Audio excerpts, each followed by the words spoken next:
बिस्मिल्लाहिर्रहमानिर्रहीम अल्लाहुम्मा सल्लि अला मुहम्मद व अला मुहम्मद वअज्जिल फरजहु। मीडिया लिटरेसी जिस तरह वालिदैन के लिए ज़रूरी है कि वो अपने बच्चे की तरबियत करते वक्त इन सारी चीज़ों का ख्याल रखें, इसी तरह हमें ये पता होना चाहिए कि बच्चों से मुराद सिर्फ वो बच्चे नहीं हैं कि जो छोटे हैं, बल्कि हमें ये पता हो कि आज का जवान किन मुश्किलात का शिकार है। ख़ुद जवान तबके को भी ख़ुद ये पता होना चाहिए कि वो जिस चीज़ों को इस्तेमाल कर रहे हैं वो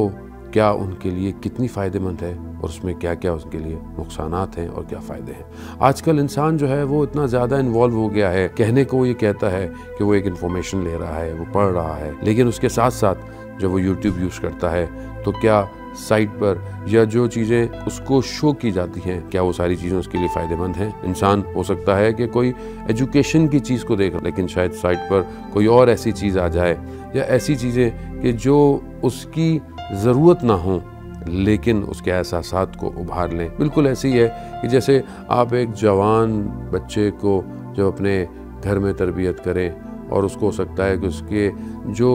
एहसासात हैं, उसके जो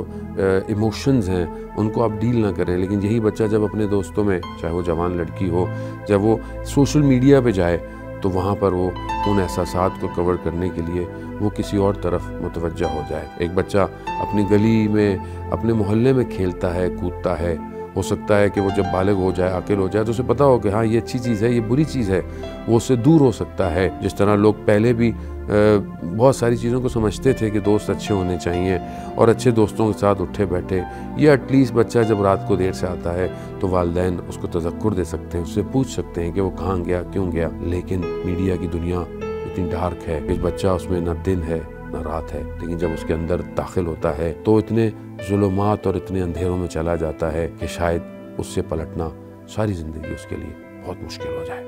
और अगर वो आ भी जाए तो उसके जहन पर ऐसे असरात मुरतब होंगे कि शायद हम उनको महव ना कर सके। ज़ान मोहतरम, हमें ये देखना चाहिए कि यूट्यूब, इंस्टाग्राम, स्नैपचैट, ये सारी चीज़ें, जो टिकटॉक, ये देखने में बहुत अच्छी लगती हैं, बहुत लग रहा होता है कि बच्चा बहुत हमारा टिकटॉकर बन गया है या बहुत सारी चीज़ें पोस्ट कर रहा है, लेकिन एक चीज़ अच्छी है तो वहाँ पर 80 चीज़ें बहुत ज़्यादा ख़तरनाक हैं। उसके जो एल्गोरिथम हैं वो जिस तरीके से डिज़ाइन किए गए हैं वो इंसान को उस तरह खींचते हैं, उसका वक्त, उसका शऊर, हत्ता उसकी पाकीज़गी, उसकी इफ़्फ़त और पाकदामनी तबाह हो जाती है। एक लड़की अपने आप को बिल्कुल उस तरह दिखाना चाहती है कि जैसे माशरा उसको चाहता है। वो अपने हकीकत से दूर होकर कई फ़िल्टर्स को यूज़ करती है और अपने आप को अच्छा दिखाने की खातिर अपने हकीकत से इतनी दूर निकल आती है कि शायद उसके लिए पलटना मुश्किल हो जाता है। बहुत सारी ऐसी दास्तानें, बहुत सारी ऐसी स्टोरीज़ हैं कि जहाँ पर